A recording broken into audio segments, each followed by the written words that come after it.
be screwed, feel my own adrenaline. Yeah, I do just what I do, and I hope you let me in, yeah.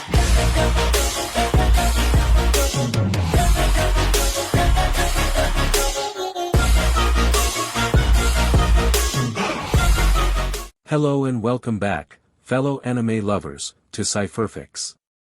I am delighted to have you join us once again in the world of fanfiction and fantasy. This is the 8th part of, What If Harry Potter Meets My Little Pony? Special note, this fanfic is written and a masterpiece of tkepner on fanfictionnet. Do check and support the author too. Now smash the like, share and subscribe button for more. Also press the bell icon so that you never miss such great parts. Thanks for the introduction. Now let's dive into the world. Sunday morning started off with a guard bringing a message from their solicitor stating the house at 11 Magnolia Road was now vacant and they could move into it. Which they did, after breakfast at Apple Bloom's home. Looks pretty normal to me, said Apple Bloom, turning in place as she examined the couch, chairs, and end tables in the sitting room. Except, what's that thing? She pointed to a wood-grained box, its entire front a very dark gray glass panel that had left her guessing at what it could possibly be. She looked over at Harry. Harry was still standing in the entryway staring at a small door only slightly taller than himself, underneath the stairs leading up to the first floor. He was shivering. Scootaloo was halfway up those stairs and Sweetie Belle was already in the kitchen. Apple Bloom walked over to him and bumped him with her shoulder. He startled, and looked at her, his eyes wide. It took a moment for him to focus on her. He said, yeah. I'm fine. She pointed at the box again. What's that? He looked at where she pointed and nodded. Oh. That's the telly. He walked over to it. It shows those plays I told you about. Here, he said bending over and turning it on. It was already set to BBC One. A colorful screen appeared with a woman wearing a costume covered in dots. Harry stared at it a moment, then said, ah. This is Playdays. It's a preschool show for little kids, foals just learning about numbers, the alphabet, stuff like that. He looked at Apple Bloom who was watching the show intently. Her name is Dot, he added, from the dots on her clothes. The sound of the telly quickly caught the attention of the others and soon the entire group, adults and fillies, were in the sitting room, ing and ing over the strange device. The rest of the day they spent shopping while the furniture remained in the house. The kitchen was bare of what Harry considered sensible food for the equestrians. Not to mention that they needed to get other incidentals such as soap, shampoo, towels, and more clothes. And, of course, a VCR with at least 20 films to more properly demonstrate the telly's capabilities. Harry would finally get to see the films he had always heard about from Dudley's bragging Star Wars, The Princess Bride, Who Framed Roger Rabbit, Star Trek, Batman, and a bunch of others. Waitrose provided a good deal of their needs, making it convenient. The Mares appreciated the large section at the front of vegetables, fruits, and cheeses. They almost lost Pinkie to the bakery section, but Applejack managed to convince her that the management wouldn't like non-employees taking over their bakery. The canned goods section amazed them, and he noticed Twilight taking notes. Not that they were canned, but the sheer quantity and variety. Is that what I think it is? Applejack stated flatly, staring through the glass counter in front of the butcher shop section. Harry tried to shepherd the others past it and back into the canned items aisle, but it wasn't working. Twilight, surprisingly, said softly, AJ, I told you that humans were omnivores, that they eat meat. And that the humans are the only sapiens. Applejack grumbled, but allowed Twilight to herd her away. Rarity simply walked past with her eyes closed, shuddering. Fluttershy, to Harry's surprise, studied the selections displayed closely. When he walked over to her he could hear her muttering. Oh, Mr. Bear would like some of that, this would last Mr. and Mrs. Ferret for a long time, and, that's an interesting way to package it. Maybe not so surprising considering how many of her animal friends were meat-eaters. And here she didn't have to worry about one of her friends dining on another. Rainbow Dash and Scootaloo, on the other hand, were almost drooling over the seafood selections. And, Harry realized, Pinkie Pie was once more trying to sneak into the bakery section. Still, they managed to get all their grocery and incidental shopping completed by lunchtime. Which was when the Mares and fillies discovered that daisy sandwiches do not taste nearly as good to humans as ponies. "Bleck," said Rainbow Dash, making a face of disgust, "this barely has any taste at all."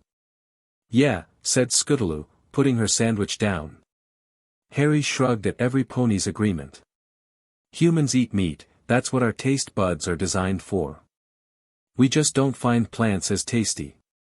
Fruits, yeah, that's all that sugar. But regular plants? Not so much. We eat them for the roughage and some minerals." The others considered his words, then nodded in understanding. "But, meat?" complained Rarity. Harry shrugged again. "According to what I was taught in primary, humans need to eat meat to stay healthy.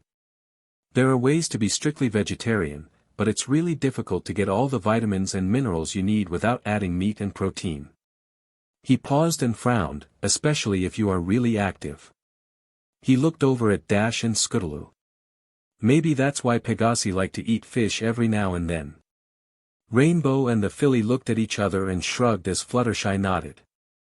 Rarity and Pinkie Pie each shuddered while Twilight just sighed. The apple pies that AJ pulled out of her soft briefcase were a big hit, although, once again, every pony was surprised at how bland they were compared to what they were used to tasting. The rest of the afternoon was spent watching the 3 Star Wars films, to much acclaim by all the viewers. In the evening they watched Raiders of the Lost Ark. The equestrians wanted to live in Equestria and use the portal as needed, but Twilight was unsure if the magic used on Earth to address Harry's letters would reveal their secret. She felt it would be safer if he remained in residence on the Earth side of the portal along with the fillies. That meant the younger ones had to be chaperoned. The Mares decided that Twilight and Rarity, being Alicorn and Unicorn, respectively, would stay at the house while the others would use the portal. Rarity insisted that Twilight take the biggest bedroom while she took the second. The fillies would share the third, and Harry would get the smallest bedroom. This was, of course, temporary, until 3 Moraes houses became available. Then each of the families would have a separate home. The guards and other embassy personnel would take the additional houses in the neighborhood until a proper embassy could be built. They decided to wait until the next day to send back Harry's letter. "Where is our little dumpling?" asked Petunia, as she walked into the sitting room Sunday evening. "The ham is almost done." The aroma of the evening dinner roast permeated the little house, fighting with the baked potatoes and beans in a delicious battle that had her husband's mouth drooling. "The little scamp will be home any moment, I'm sure," said Vernon jovially as he watched news and sport on BBC Two. The knocking at the door was unexpected. "I'll get it," sighed the thin woman, "I'm closer anyway." "Tell Em we're not buying what they're selling," admonished her overweight husband. "Hello." "Oh," she said as she opened the door and saw 3 constables standing there, their car at the street curb. Little whinging police proudly proclaimed the lettering on its side. "Good evening, ma'am. I am Detective Inspector Appleby and this is Sergeant Williams. We're from the Little Whinging Police Department," said the closest officer to the door. The man to his left and slightly behind him nodded his head. "Is this the Dursley residence?" Recovering herself, Petunia said, "Oh, yes. Yes it is." "Excellent," said the officer at the expected answer. "Are you Petunia Dursley?" Curious, she answered, "Yes. Yes I am." "Is your husband, Mr. Vernon Dursley, home?" She frowned slightly. "Yes, he is." "Who is it, Pumpkin?" called Vernon from the sitting room, annoyed she had not yet driven off the salesman he knew must be bothering them. "It's the constables, dear," she answered. Then she gasped. "Is it Dudley? Has he been in an accident?" "No, ma'am." "May we come in?" "Constables? At this time of day?" On the weekend? The sounds of someone large struggling to his feet reached them. Petunia stepped back, worriedly opening the door wider. Yes, of course. Thank you, ma'am, the inspector said as the three moved into the house. She led them into the sitting room, where her husband was standing. What is this about? Vernon asked firmly. I'm Detective Inspector Appleby, this is Sergeant Williams, and this is P.C. Barbara Havers. He paused and looked at the two in front of him. What can you tell me about your nephew Harry Potter? The Dursleys gasped. Vernon took a short step back and Petunia put her right hand on her chest. Vernon's face started to turn red. We haven't seen that freak for over a year, he said disparagingly. The sergeant was taking notes. The PC looked around the room and noticed that all the pictures in view featured either a very fat boy or the Dursleys with the same fat child. There were no signs that there might be a fourth member of the family. Not since we sent him off to St. Brutus's secure center for incurably criminal boys, he continued. He was just too much of a handful for us. Funny that, said the detective inspector. We contacted St. Brutus's after a few of your neighbors mentioned them, and they've never heard of Harry Potter. Nor do they have any records of anyone by the name of Dursley communicating with them. Oh, said Vernon, taken aback. He had never prepared for anyone actually checking his story. Well, they must have misfiled the records, he blustered. Detective Inspector. I think you should see this. The PC was standing by the open understairs cupboard door. Hey now, the overweight man said, what are you doing? The DI ignored the man and took a look inside. The childish drawing on the wall inside, which said Harry's room, drew his attention. It was partially hidden behind a coat. He studied the stained and worn cot jammed inside the cupboard under the hanging coats. He straightened. Better call a forensic team, he said to the sergeant. No one has seen the child for over a year now. The evening had taken a sudden turn for the worst for the Dursleys. Dudley, when he came home, didn't help matters. Even the smartest 11-year-old is no match for carefully worded questions from an adult. And Dudley wasn't the sharpest knife in the utensil drawer, not by a long shot. The scandal of seeing the Dursleys led away in HNDCFFS by the constables while Dudley went screaming with a team from Child Services drew everyone's attention. The gossips devoted themselves to telling everyone they just knew something had been wrong with the Dursleys. Some even claimed that this past year they had suspected foul play regarding that poor Harry Potter boy. Naturally, they conveniently forgot the years they had spent vilifying the child as a layabout thieving little hoodlum. It also drew their interest away from the rumors that someone was going through the neighborhood asking if people were willing to sell their homes and closing those deals with remarkable efficiency. Ah! Harry yelled on opening his bedroom door Monday morning to find both Twilight and Rarity in the hall. Twilight was about to knock on his door, and Rarity was knocking on the girl's door. The real surprise was that both were completely NDE. Harry slapped his hand over his eyes and stumbled back into his room. What's wrong, Harry? Twilight asked as he tripped and fell back onto his sofa bed. Rarity and the others quickly appeared, wondering what had happened. The fillies, like the two adults, were NDE. You're all naked, he exclaimed, still keeping his hand over his eyes. He knew Twilight was looking apologetic, Rarity was looking puzzled, and the fillies were probably rolling their eyes. But he refused to lower his hand. You shouldn't do that, especially where I can see you. If I had ever seen Aunt Petunia naked she would have beaten me until I couldn't stand, and then had Uncle Vernon do the same when he got home. And we can get into trouble if you do that. Get dressed before you leave your bedroom. Go on, do it. With much grumbling the females all vacated his room. After a minute, he peeked carefully before heading down to the kitchen and starting coffee for the Mares while putting fruit juices out for the girls. I'm sorry, Twilight said as she entered the kitchen, the others doing the same as they came in. It's all right, Harry said. We're going to have to go clothes shopping for you all, getting you more dresses, as well as sleepwear. Rarity looked up, surprised. You even wear clothes to bed? Yes. And there are even robes to wear to and from baths. Like at Ponyville Day Spa, only in your home. Monday was Harry Potter's very first lesson in why men, and boys, hate shopping for clothes with women and girls. Although he did almost nothing, by the time they returned to the house he was exhausted.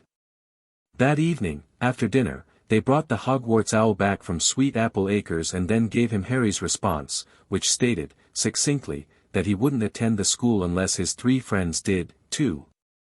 Then they watched the 2 Back to the Future films.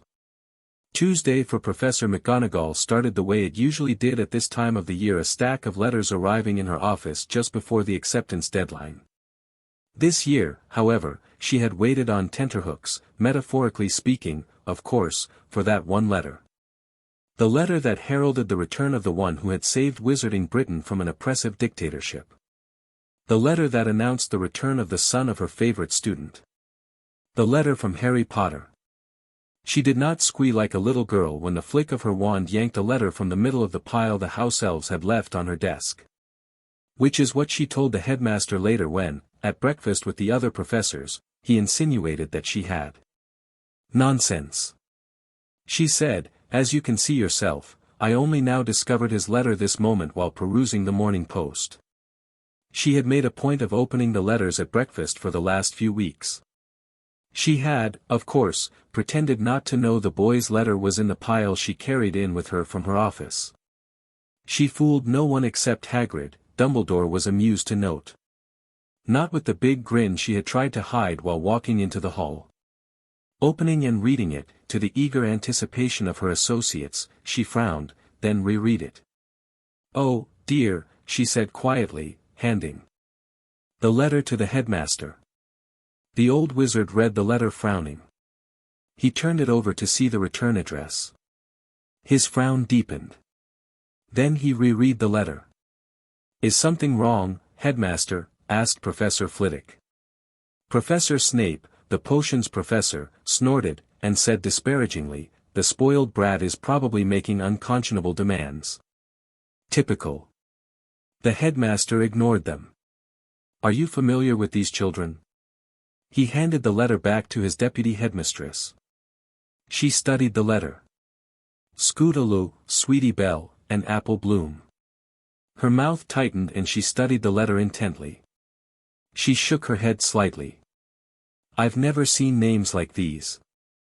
She glanced back up at the headmaster. Even for muggles, these are most unusual. The frowning potions professor gave an almost imperceptible nod of agreement. Could they be in the acceptance book? Asked Headmaster Dumbledore. Perhaps. The letters are magically addressed and given to the owls by the house elves. She pushed her chair back and started for the side door to the hall. I'll check the book. An hour later she entered the headmaster's office. Well, my dear, said the old wizard, what have you discovered? She seated herself on the chair in front of his desk and she shook her head. They are listed, she stated. But when I asked if Slinky or any of the other owl house elves remembered owing them their letters, he said, yes, popped away, and came back a moment later with these. She held up 3 sealed letters. She looked Dumbledore in the eyes. He said they had just appeared in the Owlpost slots for sending this morning. Wonderful. That satisfies Harry's request that they be allowed to attend, then. He nodded happily. But why so late, I wonder? She frowned. And they have the same address as Mr. Potter's letter. She placed them on his desk. Do they now? He said, intrigued and picking them up to examine. Apparently they live together. Most unusual, muttered the old wizard, glancing at his monitoring trinkets. None of them showed anything amiss. Perhaps he was staying over the weekend when his letter went out. She sighed. I'll visit them tonight with the normal Muggleborn introduction booklet. She looked up at the headmaster. At least we know he is alive and well. And has good friends. The headmaster looked more disturbed than pleased, to her surprise, and his gaze was directed thoughtfully over her head. A gray cat with black stripes, and black squares around its eyes tied together over her nose with a single black stripe somewhat reminiscent of spectacles, sat on the front window ledge at number 12 Magnolia Road and stared at number 11 Magnolia Road across the street. The family there seemed to interest the cat as it closely observed everything the 4 children and 6 adults did. Which, oddly, seemed to be having a film marathon. She would have liked to be closer, but the lack of any convenient trees meant she would have had to be on their window sill, and she would have been noticed long before now. The cat had arrived shortly after 5 o'clock, just before the normal rush of cars heralding the return of the breadwinners to their homes. For some reason, there appeared to be fewer of them than normal for such a residential neighborhood, especially at this end of the street. In fact, the very house which the cat was using as a post was vacant, and recently so, from the sense that the cat detected. And the houses at number 10 and 13 had a mover's lorry parked in their garage drives. Finally, at 7 o'clock, when it became apparent that no automobile was going to be arriving at number 11, the cat jumped down and ran to the side of house at number 12 where the early evening shadows were deepest. Moments later, a woman walked out and headed across the street, the setting sun casting her long shadow down the street. She didn't notice the woman watching her from several houses down at the opposite end of the street. The 10 of them were so engrossed with the film, Who Framed Roger Rabbit, that they almost didn't hear the knock at the door. The adults exchanged glances. Unless there was something wrong, the guards had been ordered to not approach the house until Twilight gave the okay. Could there be a problem? "I'll get it," said Twilight, heading for the door. The woman she saw at the door took her by surprise. A tall, severe-looking bespectacled woman with dark hair tied up in a bun was standing at the door. Twilight knew she couldn't be one of the neighbors. All the closest ones had already sold their houses and were making moving arrangements with her solicitor. They were too busy moving out to be bothered with introducing themselves to the equestrians. And it would be rather pointless because they were just going to move away, anyway. The stranger smiled. "Hello, I'm Professor Minerva McGonagall, Deputy Headmistress of Hogwarts. I have acceptance letters for a Miss Scootaloo, a Miss Sweetie Belle, and a Miss Apple Bloom. Are they here?" Twilight smiled and stepped back as she studied the woman carefully. "Yes, they are. Come in. We'd expected another letter in response to Harry's reply, but someone from the school actually coming is a nice surprise." The deputy headmistress stared at her a moment, considering what she had said. She nodded her thanks as she walked in, carefully looking around at the small house. Twilight led her into the sitting room. Harry quickly shut off the film on the telly as he, the Phillies, and Spike stood up from where they were sitting on the floor. Quite by accident, Spike was mostly hidden behind Harry and the Phillies. "Everyone," Twilight said, "this is Professor Minerva McGonagall, Deputy Headmistress of Hogwarts." A chorus of murmured hellos greeted the witch. Twilight turned to face her. "I'm Twilight Sparkle, this is Blueblood," she said, and then proceeded to introduce the herd. She ended with Harry and the Phillies. Each girl said hello and waved as her name was mentioned, helping the professor identify them. The vibrant hair colors they all sported took her by surprise. Minerva smiled slightly at seeing Harry. She recognized him immediately. "And Mr. Potter is here, as well." "Excellent." Still smiling, she said warmly, "You look like your father, but you have your mother's eyes." She turned to the 3 girls and studied them. They looked like typical preteen girls, meeting her gaze with happy smiles. Their eye colors, though, were a bit unusual: green, red, and purple. Most wizards and witches had either brown or blue eyes. "And this," Twilight continued, "is my number 1 assistant, Spike." Spike stepped out from behind the 3 Phillies and waved, adding his hello. Surprised, McGonagall took a step back and rapidly drew her wand. She hadn't noticed the green dragon partially hidden behind the girls, thinking the green color was some kind of stuffed toy covered with sequins. "A dragon," she said. She didn't point her wand at the dragon child as none of the others seemed worried at its presence, but she kept it ready. "Well," Spike said, putting his hands on his hips, "of course I'm a dragon." "Haven't you ever seen a dragon before?" He puffed up his chest proudly. A normal witch would have blatantly stared, mouth dropped open in shock, but Minerva was made of sterner stuff. She taught at a school where children went from pre-teens through PBRTY to adults. It took quite a lot to break her composure. However, he still flummoxed her a bit. "Not one that talks," she said slowly. "All the ones I've heard about are vicious, unreasoning, deadly creatures." The equestrians all raised their eyebrows at that revelation. Maybe that was why Spike hadn't turned into a human when he came through. There were dragons here, just not very intelligent. "Well," said Twilight, "I've raised Spike from an egg, and I'll have you know that Spike is neither unreasoning nor vicious. He can be quite insightful at times. And he has excellent flame control." She gazed at him proudly. Spike preened under the praise. "Ah. Yes. I see," the professor said, still studying the little dragon. She was familiar with most of the dragon breeds in the world, and Spike's form and attitude was unlike all of them. She carefully put her wand back in its pocket. "I don't suppose you know that it is illegal to hatch and raise a dragon without a ministry license." "Is that so?" said Twilight. She shrugged.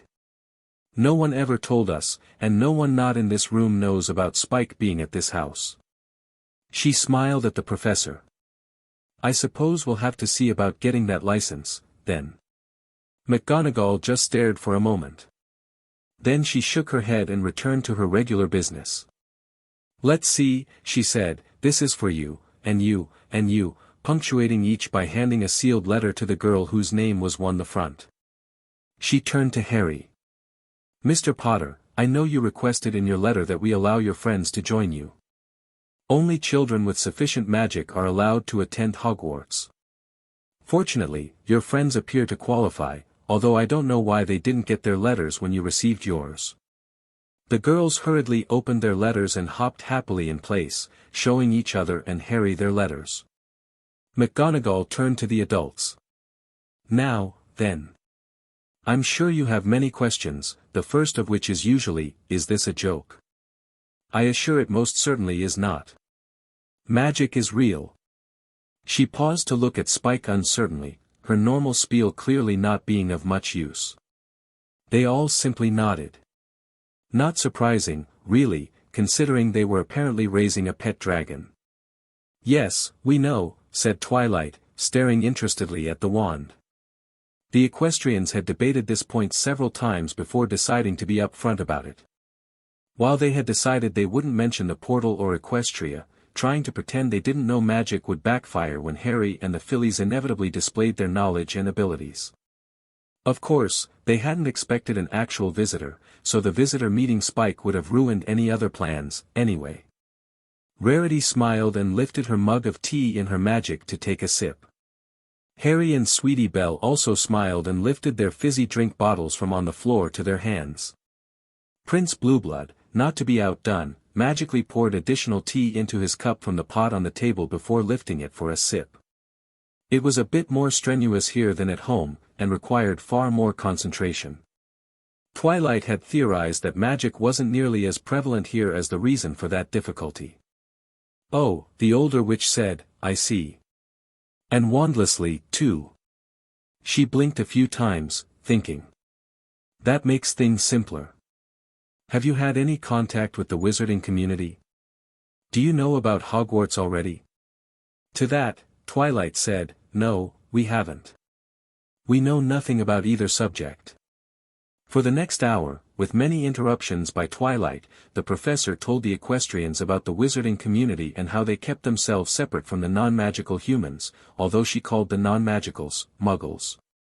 Twilight's quill flying across paper as she took copious notes kept drawing the older witch's gaze as the quill and paper floated beside the young woman. Not even the headmaster had ever shown off such fine, delicate, unconscious wandless control. And she hadn't seen either the quill or stack of paper appear either. They were just there. She also gave them the sales pitch about Hogwarts, a boarding school, being the best magical school in Great Britain. She demonstrated some simple spells with her wand, as well as transforming herself into her cat Animagus and back. That drew intense interest from all of them, and she spent a short time explaining it. When she said that her wand was made from fur with a dragon heartstring core, she didn't miss the appalled looks they gave her in response. Spike gasped out loud and stared at her, frightened and hiding behind Twilight. "The dragon who supplied my heartstring died of natural causes," she said to Spike, reassuringly. Still, everyone, including Harry, was clearly upset by that revelation. Then she explained the money system used by the wizards, adding, "You can exchange pounds for galleons at Gringotts, the Goblin Bank." Twilight frowned and asked, "Will they accept gems or gold instead?" The professor stared at them a moment, thinking. "Yes, if you have some jewelry you'd rather exchange, they will take those instead." Harry could tell she was curious why they didn't want to exchange pounds for the wizarding currency. Relieved, Twilight nodded and said, "Oh, good." "Now," McGonagall continued, "I'm taking another Muggle-born student to Diagon Alley tomorrow. If you'll meet me at the Leaky Cauldron in London tomorrow at 8, you can come with. Otherwise, we'll have to make an appointment for later this week." The disguised Alicorn quickly agreed, "Oh, yes, we can easily do that. Where is this Leaky Cauldron?" "The address is in the Muggle-born introduction booklet," she pointed at the small brochure she had left them. It took her another hour to finally escape Twilight's copious questions. As she reached the door, however, she stopped and asked, "Oh, by the way, will Mr. Potter be returning to the Dursleys tonight?" She didn't miss the way Twilight stiffened at that question. "The Dursleys," Twilight said slowly, "do not get along well with their nephew, so we decided he could stay with us when he wanted. Fortunately, he was with us when your first owl arrived. The Dursleys truly detest magic and get quite upset if you even mention it. They deny it exists. I can't imagine how they would have reacted to that letter." She shuddered. "Oh, and the Dursleys do not know that we can do magic." She looked back at the witch. "Right now, they are staying in Woking. Some type of legal issue that requires they stay there until school starts, I think." Pinkie Pie snickered while Rarity and Rainbow Dash exchanged smirks. "They're staying at, well, I don't know the name of the place, but I heard someone refer to it as one of the Queen's resorts. It's apparently one of many." Professor McGonagall nodded. "Well, then, until tomorrow," she said as she left the house. She had her head down, thinking, as she walked down the street looking for a convenient shadow to disapparate from. She didn't notice the woman watching from the shadows of the darkened house across the street. Apple Bloom turned to her sister. AJ? Can I have a hair for my wand?" She scuffed her foot on the rug. "I don't want to take a chance on getting a wand with a core from a stranger. Or," she shuddered, "a dragon." She looked guiltily at Spike. Sweetie Belle turned to her sister with a similar plea. At Scootaloo's desperate look, Rainbow Dash just grinned. "Sure, SQR, she said, pulling out one of her long hairs. The one she pulled came without a struggle, as if released by her longing to give it to Scootaloo. Rarity and Applejack quickly followed suit. Harry turned to Twilight with a hopeful look, and she quickly handed him one of her hairs. For sheets of paper from the stack Twilight had been using flew up, folding themselves into envelopes as they floated to a stop in front of Harry and the fillies. "To keep them clean for the wand maker," she explained. The adults adjourned to the kitchen to discuss their next steps while Spike, Harry, and the fillies returned to their film. Later that night, Spike made a quick trip to the portal and sent a copy of Twilight's notes and her report of their meeting with the deputy headmistress to the princesses.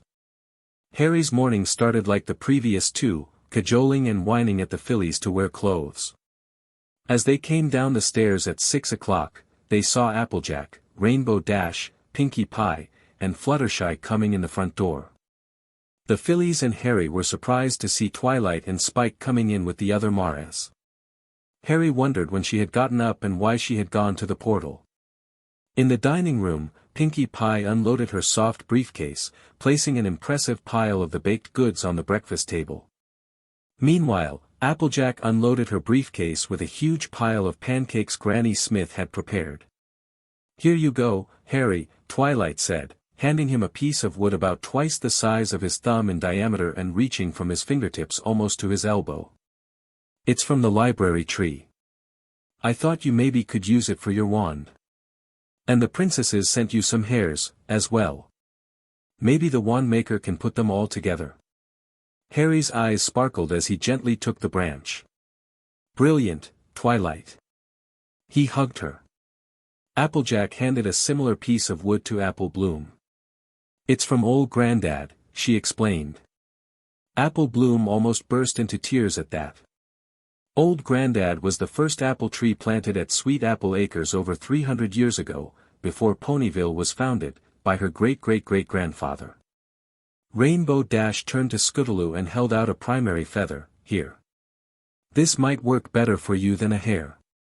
After all, I am the fastest Pegasus in Equestria, not," she cut her eyes towards Rarity, "the most vain." "Taking pride in one's appearance is not vanity," Rarity said haughtily as she glared at Dash. "You keep telling yourself that, Rare," Dash replied, and laughed as Rarity's glare intensified. Scootaloo reverently took the feather and rushed to her rucksack to store it in the envelope from last night. The others followed suit. Breakfast was quick and soon they were waiting for the limousine promised by their solicitor. Harry had heard Twilight call him last night and explain where they needed to go. He had told her he would arrange for a limousine to pick them up and take them to the address they needed. When they needed to return, all they had to do was call the service and tell them where they were.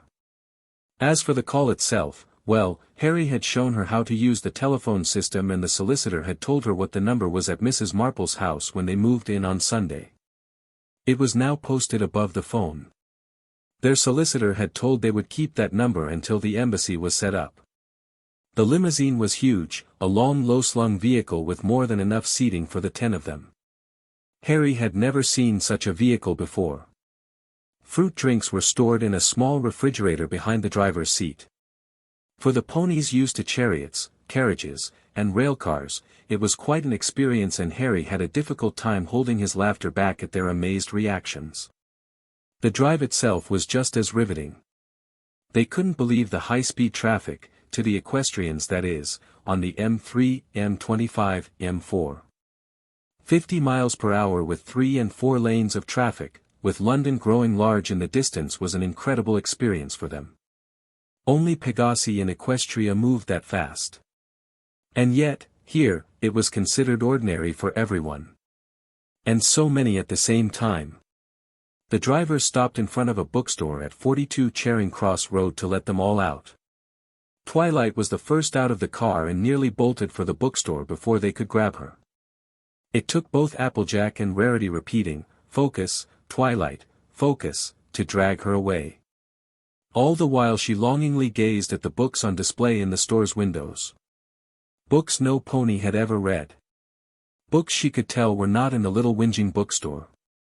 Harry spotted the Leaky Cauldron as he waited for the drama to end and every pony else to exit the car. It was a tiny, grubby-looking pub. If he hadn't been looking for it, Harry wouldn't have noticed it was there. People hurried by the pub with nary a glance. They looked from the book shop on one side to the record shop on the other, almost as if they couldn't see the Leaky Cauldron. In fact, Harry had the odd feeling that only he and the equestrians could see it. For a famous place, it was very dark and shabby, he thought as they entered.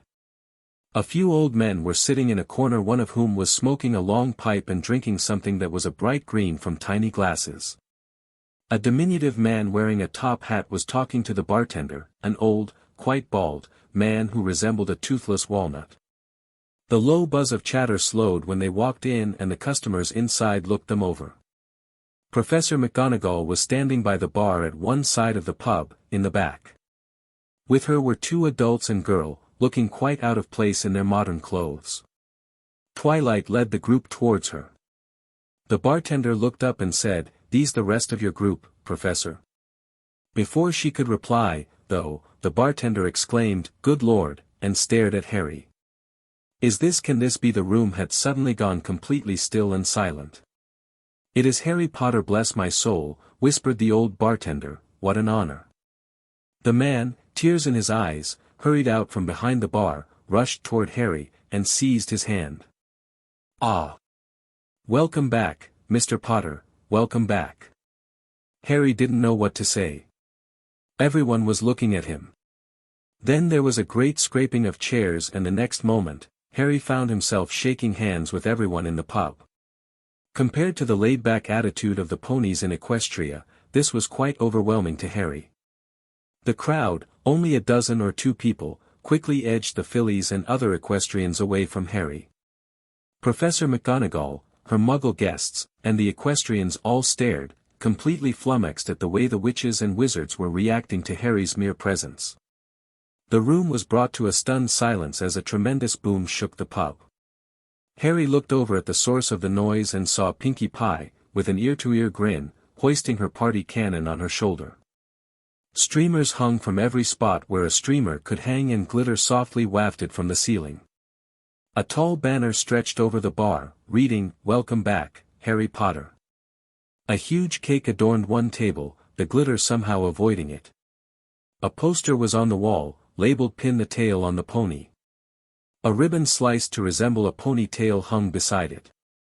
While the wizards and witches were gawking at the transformed pub, Harry's three friends took advantage of the distraction and quickly formed a triangle around him. Pinkie yelled, "Party time," and started handing out slices of cake to the nearest wizards and witches. Harry overheard her say, "Hello, evil wizard who will soon have two faces, have some cake." He couldn't see whom she was speaking to, although he did hear the man choke in surprise. Rarity, Rainbow Dash, and Applejack were quick to take advantage of the situation and also surrounded Harry, cutting him and their sisters off from the wizards and witches. "Where did she get that cannon? How'd she make that banner?" one of the non-wizards said. "Where did the cake come from?" "Where did she put that cannon?" said the other. "Their daughter," at least Harry assumed the girl was their daughter, crowed happily, "Magic is going to be so much fun," and bounced gleefully in place, her hands clasped in front of her chest. Pinkie handed her a slice of the cake. "I know, isn't this just wonderful? All these new friends to make," she said, just as gleefully, as she bounded off to deliver another slice of cake. McGonagall looked at Twilight with eyebrows raised in surprise. Twilight was face-palming. "Don't try to understand Pinkie," she said. "The one time I tried I almost had a nervous breakdown." She sighed. "She breaks the laws of magic and physics all the time." McGonagall looked at the hyperactive Pinkie Pie and then back at Twilight, her expression easily conveying the message, "You are kidding, aren't you?" Tom, the bartender, watched as Pinkie Pie walked out of the pub's kitchen with 3 large trays, one in each hand and one on her head, each loaded with muffins and cupcakes. He looked over at the giant punch bowl at the end of his bar and sighed. It hadn't been there when these witches had come in. He looked at the happy smiling wizards and witches in the room. He saw that there were more than just a few minutes ago. He smiled. Whatever was happening was good for business. If not today, then tomorrow. He started lining up mugs of punch on the bar, and stronger drinks behind them. That banner would draw all sorts of customers to his pub throughout the day. The equestrians carefully herded Harry over to McGonagall. They formed a wall behind him and the fillies and cut off the curious wizards and witches, whom Pinkie was doing her best to distract. The professor cleared her throat. "I'm sorry about that," she said to Harry. "Some wizards just have no sense of decorum." She glared at the wizards and witches in the pub behind Harry. She turned to the 2 adults beside her. "I'd like to introduce you to Mr. and Mrs. Granger and their daughter, Hermione Granger." She turned back to the equestrians and proceeded to introduce them to the Grangers. There was a lot of handshaking as they exchanged greetings. She didn't remark on the fillies all having black hair today. After that was completed, she said, "Harry, as you can see, is something of a celebrity in our world." She again casted a dark glare into the pub, which was remarkably crowded, now. It seemed word of Harry's party was spreading rapidly. Harry shivered. He had to fight against the urge to hex the crowd of them for touching him like that. He was Harry Potter. How dare they? "Come," she said, and led them out into a small, walled courtyard, where there was nothing but a trash can and a few weeds. The equestrians looked around and were not impressed. Neither, from their expressions, Harry could tell, were the Grangers. "It's to throw off suspicion from the Muggles," the witch explained. "And you'll need to remember this," the professor said to her younger charges, 3 bricks up and 2 across from the left. She tapped the indicated brick with her wand. The brick she had touched quivered, as if made of gelatin, and suddenly twisted sideways, leaving a small hole. The bricks around it began twisting and turning, and the hole grew wider and wider until it formed a large archway. One large enough even for their group to easily pass through it onto a cobbled street that twisted and turned out of sight. "Welcome," said Professor McGonagall, to Diagon Alley. After they all had stepped through, Harry relaxed as looked back over his shoulder and saw the archway's bricks twist and turn back into solid wall. He had recovered his equilibrium, now that they were not in that cursed common pub. And the magic. Watching it course through the bricks as they reversed was fascinating. Twilight was just as entranced, he saw. Potage's cauldron shop was the shop right beside the archway. A stack of cauldrons was piled outside it. Above them was a sign that said, "Cauldrons all sizes, copper, brass, pewter, silver, self-stirring, collapsible." "We'll come back for one of those, later," McGonagall said as she guided them down the alley. The strings slowly made their way down the alley, following in Professor McGonagall's wake. The Maras were no less amazed at what they saw than the fillies and colt.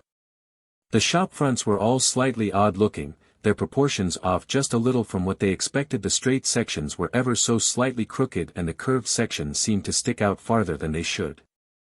"I wonder if Discord visited this place," Applejack said. "Everything has that, not quite normal, feel to it." "Yes, dear," said Rarity, "it does at that. But not nearly as in your face as Discord seems to like," added Dash. Yes," Twilight said thoughtfully. Pinkie, on the other hand, was darting back and forth across the alley. Nothing seemed to escape her attention as she popped up behind barrels and disappeared behind crates. Disappearing on one side of the street and reappearing on the other without apparently crossing the space between. Professor McGonagall occasionally would glance at Twilight, who would just shrug. After their experience in the Leaky Cauldron, the fillies made sure to surround Harry at all times. Sweetie Belle and Apple Bloom were at his sides, each holding one of his hands, and Scootaloo trailed behind.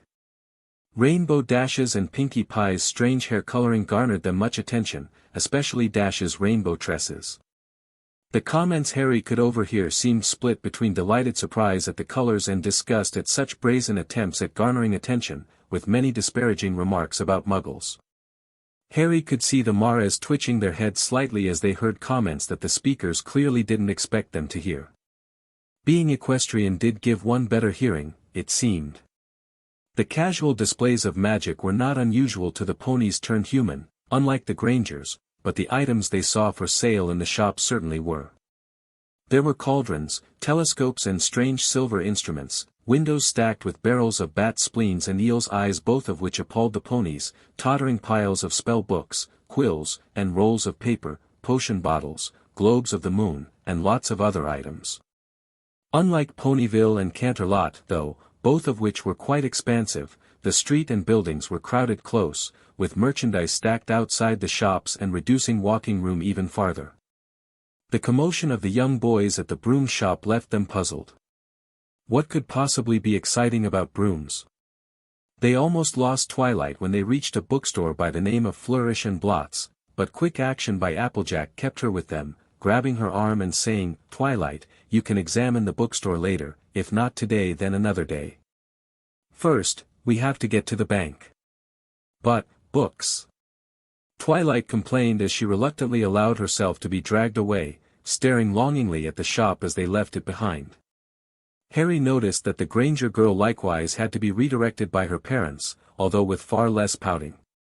He saw the girl and Twilight exchange a dismayed look, then both sighed dramatically at the unfairness of life. A human version of Twilight? He chuckled at the thought, then blanched as he considered just what that meant. He edged slightly farther away from her. She was too busy gawking at their surroundings to notice. The big alabaster building with its odd lines drew their attention the moment they saw it.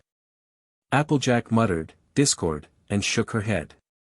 The strange creatures, goblins, Professor McGonagall called them, standing at the doors caught their interest, as did the warning carved into the marble over their heads. Again, Applejack had to restrain Twilight. "They don't look that friendly, dear, but I'm sure there are books about them in the bookstore," she said consolingly as she once again dragged the pouting pony-turned human away from the objects of her interest.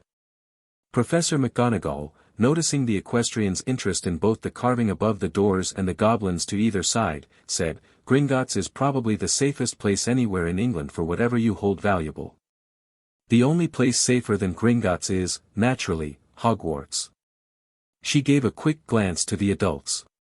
"There's no safer place than Hogwarts for your children."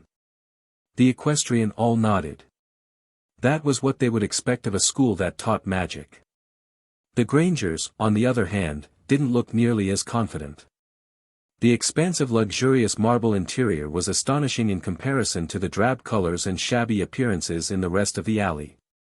The lobby wasn't too crowded this early in the morning, but there were a fair number of wizards at the tellers' windows, including one giant of wizard who was almost twice as tall and 3 times as wide as a normal man. Harry wondered what he was up to, as he kept taking furtive nervous glances around the lobby. Harry looked back at the doors.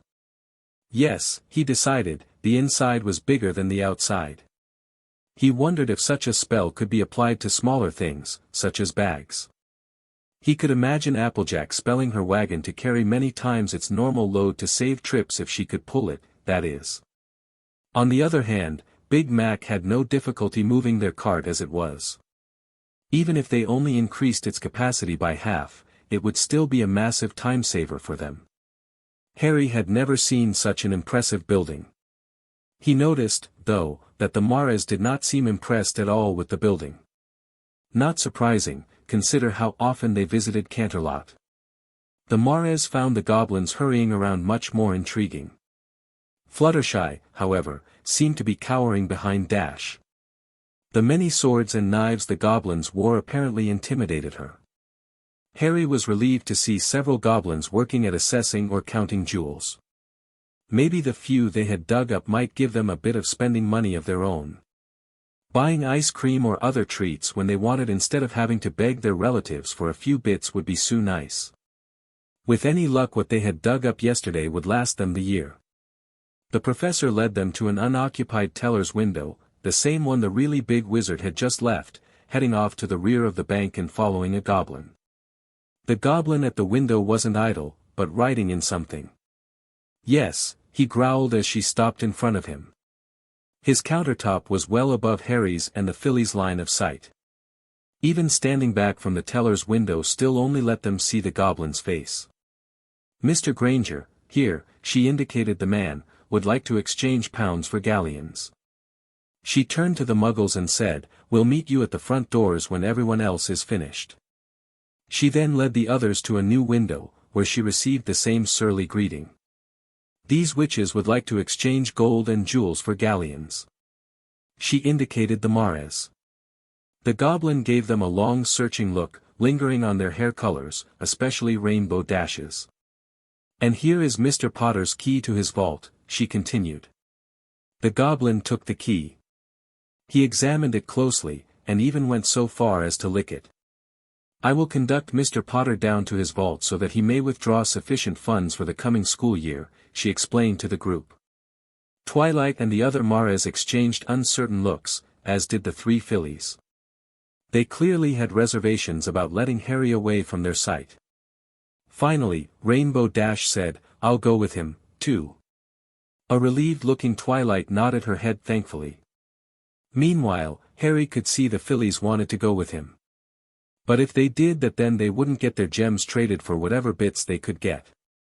"I'll be fine," he said to them in an undertone, slipping off his rucksack. "You take care of the gems." He pulled the bag of gems from his rucksack and handed them to Sweetie Belle. He shrugged his rucksack back in place. "Grip Hook," called out the teller. A goblin came hurrying up. They require access to this vault, the teller said, tossing the key to the new goblin. Griphook snatched the key out of the air and hurried towards the back of the bank. Professor McGonagall followed quickly. With a startled look at each other, Harry and Dash rushed after them. These goblins did not wait on ceremony, apparently. After walking down a hallway that became a tunnel, they arrived at a triangular cart and three-rail track. The cart had a seat in the front for the goblin to steer and a larger seat in the back that could fit three. Harry took the middle seat after Professor McGonagall got in, and then Dash followed him. With a lurch, the cart started moving slowly, but rapidly increased speed. Then the cart plunged down a slope. Harry had heard about roller coasters from Dudley, and this one fit his description perfectly. Yahoo-hoo, yelled Dash as they shot down the twisting and turning track. Harry soon echoed her enthusiasm. At one point Harry thought he caught a glimpse of a dragon. When they finally rolled to a stop in front of a large metal door, Rainbow Dash and Harry were both laughing and grinning like maniacs. The professor was much more staid, but she still sported a bit of a smile. That was awesome, yelled Dash, thrusting her hands into the air. She suddenly turned to Goblin. Does it go faster? She demanded, staring at him intently. Her wind-blown hair gave her the appearance of a mad woman. Taken aback at her reaction, he grumbled, 1 speed only. He turned away from her, walked to the vault door, and used Harry's key to open it. Scowling, Dash shook her head and ran her hands through her hair. Amazingly, her technicolor hair straightened and fell into long waves that once again reached her waist. It didn't look as carefully brushed and combed as Rarity's or the other Mara's hair, but it would pass as acceptable. Harry was used to such things from the ponies, so he said nothing. The professor stared, then shook her head. To say Harry and Dash were surprised at the contents of Harry's vault would be an understatement. Harry reflected that he and Phillies hadn't really needed to go gem hunting, after all. And that it was a good thing his uncle had never known about this vault. Harry took off his rucksack. Rarity had made a few alterations to his pony saddlebags by adding a few extra straps and buckles that reshaped the bag to accommodate his human form. When he returned to Equestria, all he had to do was rearrange the straps and he had his saddlebags back.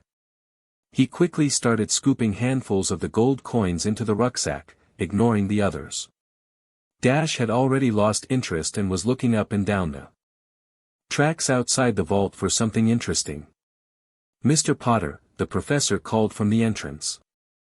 Do be cautious, those galleons have to last you through all 7 years at Hogwarts, and perhaps a year or so afterwards until you are gainfully employed. Don't take too much. Harry stopped, frowned, and then sighed. He dumped the galleons onto the floor. He stood quietly for a moment, thinking. He could move the coins with levitation, he knew, but trying to heft that many was beyond his current abilities. However, he smiled. He stared intently at the massive pile of coins. Slowly at first, but then faster and faster, the coins slid, one by one, to the back of the vault and started forming 8 piles. At first Harry moved the coins all the way, but he quickly realized that all he had to do was give each coin a hard push and it would fly the rest of the way. The coins became a blur as they shot from the big stack. After a moment he changed his aim and they started to fly up to hit the back wall and drop back onto their respective piles. He heard a gong sound in the distance.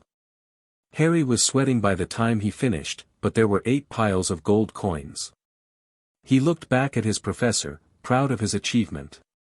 He couldn't heft many things at once, but he had stamina. She was clearly surprised at his magical skill. He smirked to himself as he walked to the closest golden pile and started scooping coins into the bag. The pile was almost gone by the time he filled the small backpack and he could barely lift it. He estimated he had between 200 and 300 coins. That should be more than enough, given the average wizard only earned about 100 galleons a year, according to the professor. How much is in here? He asked as he turned to the goblin. Surprisingly, there were now 2 goblins standing at the door, hands on their knives.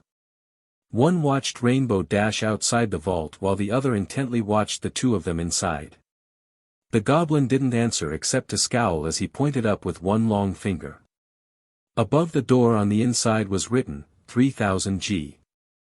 Harry did the math quickly. 3000 divided by 8 gave him 375, divided by 12 was 31 galleons, which was 6,200 pounds.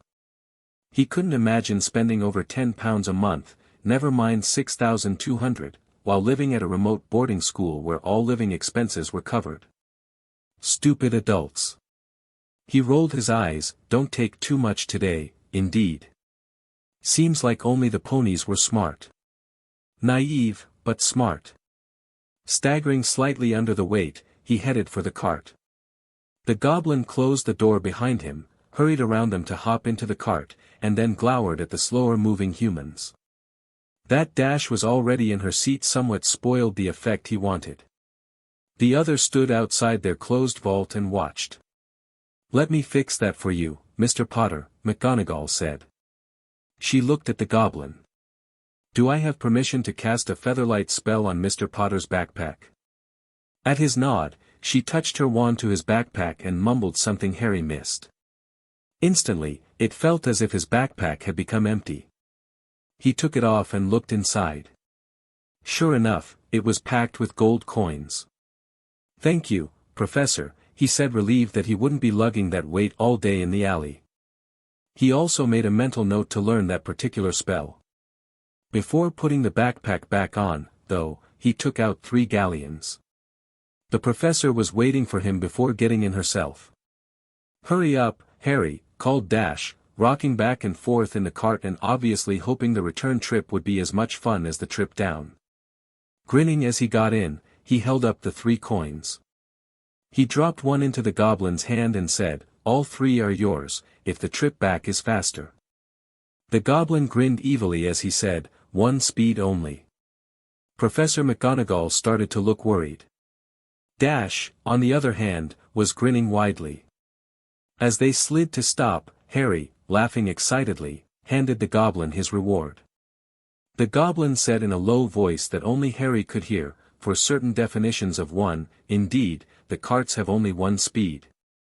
Harry and Dash were still chuckling as they entered the bank's main lobby. They looked around and headed for the front doors to meet up with the Grangers and the rest of the string. Neither noticed the almost empty lobby and the tense atmosphere around them, nor the increased number of goblin soldiers with their hands on their knives and swords while nervous wizards and witches hurried to complete their business. Wizards and witches entering the bank took one look, and turned around to leave. Harry saw Professor McGonagall looking around and nervously fingering her wand in its holster and wondered why. Still smiling from the wonderful roller coaster ride, Harry remembered to ask an important question. "Excuse me, Professor McGonagall, but could I have my vault key, please?" The professor shook her head and said, "I'm sorry, Mr. Potter, but until you reach your majority, 17 in the magical world, your key will remain in the hands of your guardian." Harry laughed ruefully, "If my uncle gets hold of that key, the vault will be empty before lunch." "Oh, no, Mr. Potter," said the witch, "I'm referring to your magical guardian, not your muggle guardians." Harry frowned. "As far as I know," he said, "I don't have a magical guardian." He looked up at her. "Ah, well," she said, "in your case, your magical guardian is Albus Dumbledore. He was appointed by the ministry back when your parents died. He's responsible for you and your actions while you are in the magical world." Harry nodded slowly. "Could I swch to Twilight as my magical guardian?" "No, I'm afraid not, Mr. Potter," she said, shaking her head. "While she is a witch, she isn't part of the British wizarding community and as such has no legal standing." Harry nodded again. Clearly, he needed to get a wizarding solicitor to find out what his options were in this magical world. Rainbow crossed her arms and started pacing back and forth.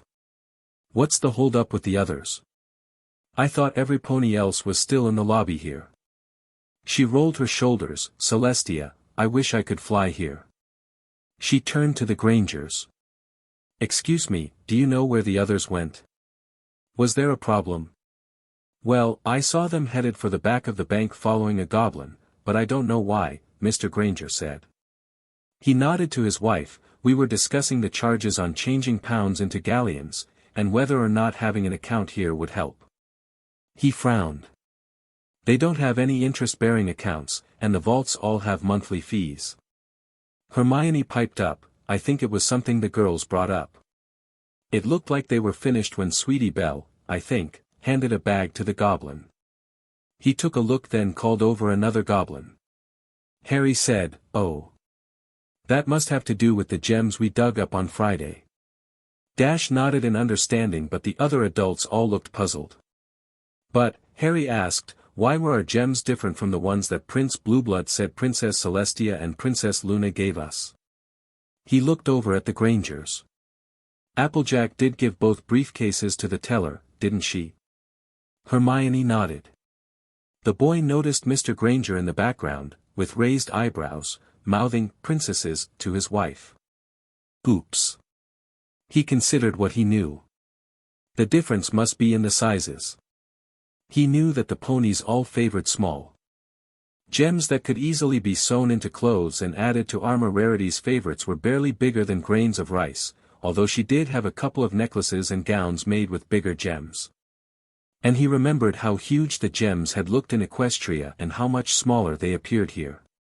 In fact, now that he thought about it, based on how small his rucksack was and how big his saddlebags were, the size difference was almost double, even if the weight was the same. What was throwing him off, he realized, was that ponies were quadrupeds while the humans were bipeds. For the same weight, quadrupeds appear much smaller, just as a 200 PND dog appears smaller than a 200 PND human simply because the animal is not bipedal. Perspective changes everything. A standard rucksack would drag on the ground if tied to a pony's barrel. The gems they had collected were all considered too large and gaudy for most ponies, only good for Spike to eat, but maybe the goblins liked the big gaudy gems. The fillies watched as Applejack hefted the briefcase with the gold onto the teller's countertop, followed immediately by the other briefcase with its gems. The goblin opened the first and took out a gold ingot. He placed it carefully on the scale beside him and placed various weights on it until it balanced, then removed the rest of the ingots, stacking and counting them quickly. When he finished, he gave Applejack a speculative look. He was impressed. She had placed a briefcase weighing 75 pounds on his counter as if it were no more than a 10 PND weight. 1,150 galleons, he stated firmly. Twilight looked surprised, but there are 1,200 ingots, she said. He shrugged, cost of converting Muggle gold ingots into galleons. Applejack nudged her and nodded. Reluctantly, Twilight said, all right. He folded his hands together and leaned forward, looking her intently in the eyes. Do you wish to open a vault? For a slight monthly fee we offer a wallet that lets you directly access your galleons without having to carry around the heavy coinage or worrying about having sufficient funds while you are shopping. Or being robbed for carrying so much gold at once. After considering her options, Twilight nodded. The goblin again reached below his counter and pulled up a dragonhide wallet. All 5 Mares stepped back, noses wrinkling up at the offensive leathery smell. He looked at them curiously. Twilight took a breath and stepped closer. Is that wallet the only option? Do you have anything that is not someone's flesh? He studied her carefully, noting the looks of revulsion on the other witches' faces. For a small fee we can enchant a wallet made of acromantula silk, he sneered. Relieved, Twilight said, yes, please. The goblin pulled out a paper, wrote something on it, folded it in half, wrote some more, and then dropped the paper into a slot in the counter. He quickly refilled the briefcase and, with difficulty, moved it behind his window. He turned back to Twilight and held up a golden key. This is the key to your vault, do not lose it. Anyone who has this key has access to your vault. He placed a knife on the countertop. Put a drop of your BLD on that key. Hesitantly, Twilight took the knife. Grimacing, she made a small cut on a finger, then smeared the BLD that welled up onto the key. As she handed the knife back to the goblin, she noticed the cut had already completely healed. Impressed, she asked, how does that work, holding up her cut-free finger. The goblin ignored her as he put away the knife and then opened the other briefcase. He studied the gems for a moment. He put on a pair of eyeglasses, removed one gem, and examined it closely. Are these all about this size? Sneering seemed the normal facial expression for this goblin. He dug a hand into the briefcase and let some of the gems cascade back inside. Rarity said, "That size is the easiest for us to work with." The goblin grunted. "We will have to assess these and I'll you our offer." Twilight nodded agreeably. "Your address?" Number 11 Magnolia Road, Little Whinging, Surrey. A Muggle neighborhood, he said, the level of sneering increasing markedly. "Yes. There is a slight charge for DLVRY to Muggle neighborhoods." Twilight frowned, but nodded, nonetheless. "Wait over there," the goblin waved his hand dismissively in the air, "your wallet will be brought out to you." The Mares turned to leave when Sweetie Belle spoke up, "Excuse me, sir." Scowling at the interruption, the goblin leaned forward to look over the edge of his counter. He said nothing, just stared at the girl, her two friends pressed up beside her. She held up a small bag and, voice shaking, said, "We'd like to sell these to you." The goblin rolled his eyes, but reached down and rudely snatched the bag from her hand. He sat back and opened the bag, taking a swift look inside. It was clear to the Mares that he was ready to dismiss her out of hoof, and Rarity stepped closer, getting ready to say a few words in reprimand to his uncouth behavior regarding a filly. She could handle the ill-mannered goblin's attitude towards her, but to treat fillies that way was another story. Instead, he stared into the bag and then slowly set it down. Carefully, he reached inside and took out a perfectly square red gem with beveled edges that was double the size of his thumb. He inspected the stone closely with his eyeglasses. He carefully set the stone back into the bag. "Stoneface," he called. While he waited for the other goblin to arrive, he wrote a quick message on paper and dropped it into the same slot as the previous paper. Then he folded his hands and leaned forward again, and simply looked with a blank expression at the three girls as Stoneface arrived. "Take these customers to Mstr Facet." He handed the bag of gems to the goblin. He pulled out whatever he had had before and went back to work. Twilight said uncertainly, "Our wallet?" Without looking up and in a bored tone, but no longer sneering, the teller said, "It will find you." Stoneface had already started for the back of the bank and the group had to hurry to catch up. So alright folks, that's all for today. Stay tuned for part 9. Do subscribe, like and share for more such videos. Also check out the story and author tkepner on fanfiction.net. Press the bell icon to be notified first on release. See you in the next video. Till then, goodbye.